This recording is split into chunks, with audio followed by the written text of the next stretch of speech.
நம்ம சேனல் தொடர்ந்து அப்புறம் நீங்கள் வீடியோக்குள்ள பார்க்க நினச்சிங்கன்னா இதுவரை நம்ம சேனலை சப்ஸ்கிரைப் பண்ணுங்க கீழே பெல் சிம்பிள் இருக்கும் அதையும் கிளிக் பண்ணுங்க. சரி, வாங்க நம்ம வீடியோக்குள்ளே போகலாம். வணக்கம் நண்பர்களே. விதியை மதியால் நிஜமாகவே வெல்ல முடியுமா, அல்லது அந்த நிகழ்வு விதியின் விளையாட்டா? சரி, நம்ம இந்த வீடியோக்குள்ளே அந்த விதியின் விளையாட்டை பார்ப்போமா? சரி, வாங்க நம்ம வீடியோக்குள்ளே போகலாம். ஒரு மிகப்பெரிய மலையின் அடிவாரத்தில் அழகிய காடு ஒன்று இருந்தது. அந்த காட்டில் ஒரு பறவை மிகவும் இன்பமாக சுற்றி திரிந்து உலா வந்து கொண்டிருந்தது.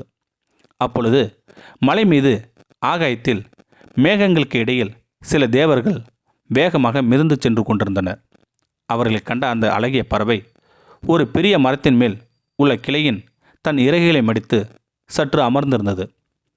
ஆகாயத்தில் முதலில் அக்னி தேவன் செல்வத்தையும், அவர் பின்னால் வாயு தேவன் மற்றும் அனைத்து தேவர்களும் செல்வதைக் கண்டு பறவை ஆச்சரியமடைந்தது. அனைத்து தேவர்களுக்கு பின்னால் தேவேந்திரன் செல்வதையும் பறவை கவனித்தது. பறவைக்கு தேவர்கள் அனைவரும் எங்கு செல்கிறார்கள் என்று புரியவில்லை. சரி, நம் வேலையை பார்ப்போம் என்று எண்ணி பறவை அருகில் இருந்த மாமரங்களில் இருந்து விழுந்திருந்த பழங்களை கொத்தி கொண்டு இருந்தது. வயிறார சில மாங்கனிகளை உண்ட பின்னர் சற்று இளைப்பார எண்ணி ஒரு மரக்கிளையில் சாய்ந்தது. அப்பொழுது அனைத்து தேவர்களும் ஆகாயத்தில் ஏதோ பேசிக்கொண்டு தேவலோகத்திற்கு திரும்பி செல்வதை உறங்கும் கண்களோடு பறவை கவனித்தது. பறவை ஒரு நிமிடம் அதிர்ந்து போனது. அதன் அதிர்ச்சிக்கு என்ன காரணம் தெரியுமா? அனைத்து தேவர்களையும் கண்ட பறவை இறுதியில் யமதர்மராஜன் கதையையும் பாச கயிற்றையும் சுமந்து கொண்டு நடந்து வரும் காட்சியை கண்டதனால்தான். பறவை சற்று அச்சமடைந்தது. ஒருவர் இறக்கும் தருவாயில் அல்லவா யமதர்மனை காண இயலும். அப்படியெனில் தாம் மரணமடையப் போகிறோமோ என்றெல்லாம் பறவை சிந்தித்தது. ஆனால் யமதர்மன் தன்னை காணவில்லை என்று பறவை நிதானமடைந்தது. என்ன ஆச்சரியம்! அடுத்த நொடியே யமதர்மன் தன் தலையை திருப்பி தொலை தூரத்தில் உள்ள கானகத்தில் உள்ள மரக்கிளையில் சாய்ந்து கொண்டிருந்த பறவையை பார்வையிட்டான். அந்த பார்வையை பறவையை நிலைக்குலைய செய்தது. யமதர்மர் சில வினாடிகளில் பறவையை நோக்கிவிட்டு தேவர்கள் பின்னர் தொடர்ந்து சென்று கொண்டிருந்தார்.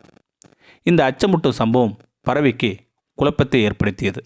ஒருவேளை யமதர்மன் என்னை தேடி இந்த கானகத்திற்கு வந்துவிட்டால் என்ன செய்வேன்? எங்கு போவேன்? இந்த அச்சத்திலிருந்து எப்படி நான் விடுதலை அடைவேன்? சிறிது நேரம் சிந்தித்ததில் பறவைக்கு ஒரு எண்ணம் தோன்றியது. அது என்னவென்றால், தான் யமனின் பிடியிலிருந்து தப்பிக்க வேண்டுமெனில் எம்பெருமான் மகாவிஷ்ணுவை துதிக்க வேண்டுமென்று முடிவு செய்தது பறவை. கண்களை இறுகி மூடிக்கொண்டு நாராயணை அகக்கண்ணால் வழிபடத் தொடங்கியது பறவை. கண்ணில் கண்ணீர் மல்க பரந்தாமனை துதி பாடியது பறவை. பறவையின் இசை கேட்டு இன்பமுற்று நாராயணர் தன் கருட வாகனத்தில் ஏறி பறவையை காண கானகத்திற்கு வந்தார். பறவையே, உனது கண்களை திறவாய். உனது பக்திமயமான துதியை கேட்டு யாம் அகமகிழ்ந்தோம். உனக்கு என்ன வர வேண்டும் என்று கேள் என்று நாராயணர் புன்னகையிடம் வினாவினார். பறவை மெதுவாக கண்களை திறந்து, ஐயனே வைகுண்டவாசா, உனது வைகுண்டத்தில் எனக்கு ஒரு சிறு இடம் தரு அளிப்பாயா? யமதர்மராஜன் என்னை தன் கண்களால் மிரட்டி விட்டு சென்றார். நீ அறியாது ஒன்றுமில்லை. என்னை நீயே காப்பாற்ற வேண்டும் என்று நெகிழ்ச்சியுடன் உரைத்தது பறவை. நாராயணனும் அப்படியே ஆகட்டும் என்று பறவைக்கு அருள்மொழி மொழிந்தார். பறவை மிக்க மகிழ்ச்சி அடைந்தது. சில நொடிகளையே நாராயணர் பறவையை வைகுண்டத்திற்கு அழைத்து சென்று விட்டார். வைகுண்டத்தை அடைந்த பறவை அளப்பரிய இன்பத்தை பெற்றது. நாராயணர் வைகுண்டத்தில் ஒரு குளத்திற்கு அருகில் உள்ள ஒரு சிறிய பாறையை பறவைக்கு காண்பித்தது. பறவையே, நீ இந்த குளத்தை சுற்றியும் பாறைக்கு அருகிலும் எங்கு வேண்டுமானாலும் சுற்றி திரிந்து விளையாடிக் கொள்ளலாம்.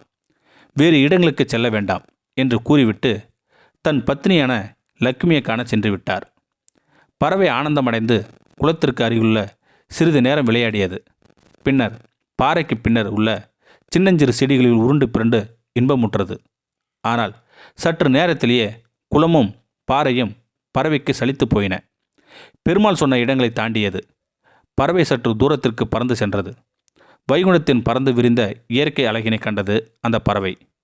குளத்திற்கு சற்று தூரத்தில் உள்ள ஒரு பெரிய மாமரத்தை கண்டது. அதன் மேல் பறவை சென்று அமர்ந்தது. சில மாங்கனிகளை உண்டது. சற்று நேரத்திலேயே எங்கிருந்தோ வந்த ஒரு வேடனது அம்பானது அந்த பறவையின் இதயத்தை துளைத்தது. பறவை தன் கண்கள் நீர் மல்க மரத்திலிருந்து கீழே விழுந்து உயிருக்கு போராடி கொண்டிருந்தது. அப்பொழுது யமதர்மராஜன் பறவைக்கு அருகில் நடந்து வந்து அமர்ந்து கொண்டார். பறவை உயிருக்கு போராடி கொண்டிருந்த தருணத்தில் யமதர்மரிடம், பிரபு, தாங்கள் என்னை கண்டுவிட்டீர்கள் என்று அச்சமடைந்து எனது வசிப்பிடத்தை நீங்கி வைகுண்டம் அடைந்தேன். ஆனால் தாமோ இங்கு வந்து எனது உயிரை பறித்து விட்டீர். விதியை மதியால் வெல்ல நினைத்தது இறுதியில் தோல்வியை சந்தித்தேன்.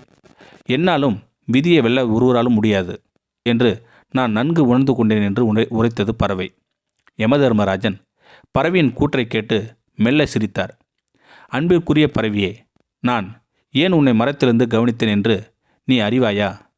நீ உயிர் விடும் தருவாயில் வைகுண்டத்தில் இருக்க வேண்டும் என்பதே உனது விதி.